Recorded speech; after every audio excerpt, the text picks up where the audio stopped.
شکریہ جناب deputy speaker.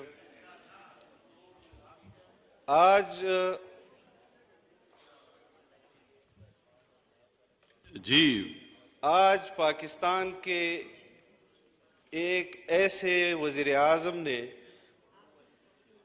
جس نے پورے پاکستان کو عملاً مقبوضہ پاکستان بنایا ہوا ہے، سٹیٹمنٹ دیا ہے کہ ہم آرٹیکل 6 کے تحت مولانا فضل الرحمان کے خلاف کارروائی کریں گے. میں ان کے اس سٹیٹمنٹ کا خیر مقدم کرتا ہوں اور اس فلور پر ان سے مطالبہ کرتا ہوں کہ آپ اور آپ کے وزراء جو زبان استعمال کرتے ہیں پھر پیچھے ہٹ جاتے ہیں، پوری قوم کے سامنے آپ نے یہ دعویٰ کیا ہے اور اب آپ اپنے دعوے پر برقرار رہنا، اس دعوے سے پیچھے نہیں ہٹنا. دوسری بات یہ ہے کہ ریاست پاکستان کے خلاف ہمارے اس وزیر اعظم نے جو ایران کے اندر زبان استعمال کی، پاکستان کے ریاستی اداروں کو اقوام عالم کے سامنے کٹہرے میں کھڑا کیا. یونائیٹڈ نیشن کے دورے میں امریکہ کے اندر اس نے جو اپنے پاکستان کے اداروں کو اقوام عالم کے سامنے کٹہرے میں کھڑا کیا، اس کا جواب کیوں دیں گے؟ اس کا جواب کون دے گا؟ بس آپ کا پہنچ چکا ہے جی، ٹھیک ہے جی. جناب ڈپٹی اسپیکر، میری بات آپ یہ وقفہ سوالات ہے، اس پہ آپ تقریر تو نہیں کر سکتے. میری بات آپ کو سننا ہوگی کہ آج جی جناب علی خان جدون صاحب آپ کو دیتے ہیں جی مولانا اسد محمود صاحب. جی مولانا اسد محمود صاحب. بسم اللہ الرحمن الرحیم. علی محمد خان سے مجھے بہت ہمدردی ہے کہ سارے جہان کے جوابات ان کو دینے پڑتے ہیں، جن کا ان کو پتہ نہیں بھی ہوتا ان کا جواب بھی وہ دیتے ہیں. جناب اسپیکر، میں اپنے سیاسی اکابرین کا انتہائی شکر گزار ہوں کہ انہوں نے ایک حساس معاملے پر جمہوری قوتوں کا ساتھ دیا اور جمہوریت کی، آئین کی بالادستی کی، آئین کے تحفظ کی بات کی. جناب ڈپٹی اسپیکر صاحب، پلی کیا اختیار کی گئی ہے کہ مولانا فضل الرحمان کے خلاف آرٹیکل 6 کے تحت مقدمہ چلائیں گے. پلی یہ ہے کہ اس نے میرے حکومت کے خلاف سازش کی ہے. میں برملا کہتا ہوں کہ تمہاری آپ اپنی نشست پہ بیٹھ جائیں جی، آپ کے لیڈر میں برملا کہتا ہوں کہ میں آپ کی حکومت کے خلاف ہوں. میری جماعت، پورا پاکستان کی تمام اپوزیشن آپ کی حکومت کو غیر آئینی بھی سمجھتی ہے اور غیر قانونی بھی سمجھتی ہے.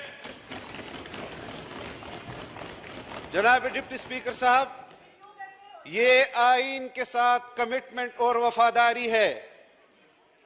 ہم وہ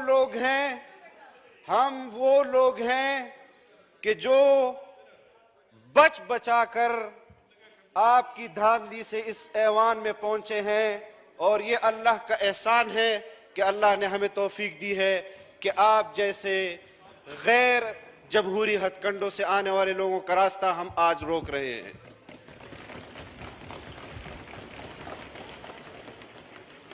آپ آرٹیکل 6 کی بات کرتے ہیں. اس آئین کو بنانے میں میرے جد امجد نے دستخط کیے، اس بلاول بھٹو نے، اس کی والدہ نے اپنی جان کی شہادت دی، جس کو آپ غدار کہتے ہیں. آپ نے میاں نواز شریف کو گلے سے پکڑ کر جیل میں ڈالا. 2/3 اکثریت لے کر بھی وہ یہاں آیا تو آپ نے اس کو تسلیم نہیں کیا. احتساب کے نام پر آپ نے اس ملک کے جمہوری قوتوں کو گھر بھیجا. عوام نے پھر اس ایوان میں ان کو لا کر کھڑا کیا، اور انشاءاللہ یہی مقدر اس ایوان کا اور اس پاکستان کا ہے. ہم سمجھتے ہیں کہ ہمارے آباء و اجداد نے 70 سال سے اس ملک میں جمہوریت کے لیے کوشش کی ہے، اور ہم آج بھی اس جمہوریت کے لیے کوشش کر رہے ہیں۔ ہم نے جائیدادیں نہیں بنائی۔ میں حلفاً کہتا ہوں کہ پورے پاکستان میں کوئی ایک جاگیر بھی میرے نام سے یا میرے والد کے نام سے پاکستان میں آپ ہمیں دکھا دیں۔ اگر کسی کی ہے ہمیں اس پر کوئی اعتراض نہیں، اگر کسی کی جائیداد ہے، حق حلال کی ہے، ہمیں اس پر کوئی اعتراض نہیں، لیکن یہ احتساب کے چاچے مامے بن جاتے ہیں۔ ان کو احتساب کس کی بات کر رہے ہیں؟ امور کشمیر کے چیئرمین اور امور کشمیر کا جو آپ کا وزیر ہے، آپ کے پارٹی کے اپنے وزیر کے قتل کا مقدمہ آپ کے وزیر کے اوپر ہے، کیوں اس کو پاکستان کی کابینٹ میں آپ نے بٹھایا ہے؟ میں نہیں چاہتا کہ میں کسی کے ذاتی کردار کے حوالے سے بات کروں۔ میں ایک نظریاتی کارکن ہوں، نظریاتی پارٹی کا کارکن ہوں، اور میں نظریات کی بات کرتا ہوں۔ میں نے کبھی آپ کی قیادت کے بارے میں لاس اینجلس کی بات نہیں کی ہے، کیلیفورنیا کی بات نہیں کی ہے۔ ہمیں مجبور نہ کیا جائے۔ ایک حد میں سیاسی طور پر آپ مقابلہ کریں، ہم مقابلہ کرنے کے لیے تیار ہیں۔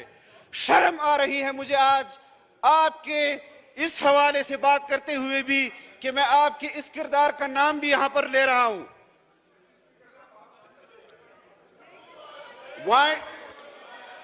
آپ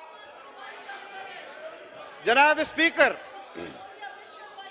اس ملک پر رحم کریں۔ ہم نے اگر آئین کا حلف اٹھایا ہے، یہی ہماری وفاداری ہے کہ ہم اس ملک سے آپ جیسے بیرونی ایجنٹوں کو فارغ کریں، آپ جیسے سازشی عناصر کو فارغ کریں۔ ہمیں معلوم ہے کہ آپ کو کس ایجنڈے کے تحت پاکستان پر مسلط کیا گیا ہے۔ ہمیں آپ کے سینٹ کے انتخابات بھی معلوم ہیں کہ کون سی جمہوریت اور کون سے آپ نے وہاں پر آئین کی اور آئین کی بالادستی کی خدمت کی ہے۔ آپ نے اکثریت کو اقلیت میں تبدیل کیا۔ آپ نے 25 جولائی سن 2018 کے انتخابات بھی ایسے کرائے۔ آپ نے ملک میں ایک مہنگے ترین سرکس کو قوم پر مسلط کیا۔ نہ ہم نے پہلے دن اس حکومت کو آئینی اور قانونی مانا ہے، نہ ہم آج اس حکومت کو آئینی اور قانونی مان رہے ہیں۔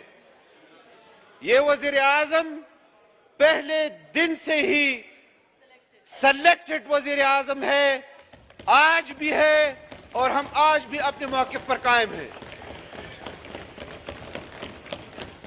ایسی باتیں نہ کی جائیں، ہمیں اس نہج پر نہ لے کر جایا جائے کہ ہم اپنے ملک سے وفاداری کی یہاں پر قسمیں کھائیں۔ میں الحمدللہ اپنی اکابر اور اسلاف کی خدمات پر فخر کر سکتا ہوں کہ میرے آباء و اجداد نے اس پاکستان کی خدمت کی، اس ملک کو آئین دینے میں ہمارے اکابر نے اس پاکستان کی خدمت کی۔ آرٹیکل 6 ایران میں لگنا چاہیے تھا۔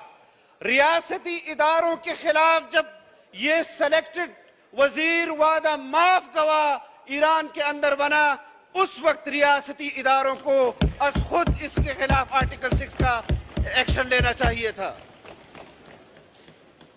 بات کرتے ہیں آرٹیکل 6 کی، سول نافرمانی کی بات کس نے کی تھی؟ ملک کے بل کس نے جلائے تھے؟ پی ٹی وی پر حملہ کس نے کیا تھا؟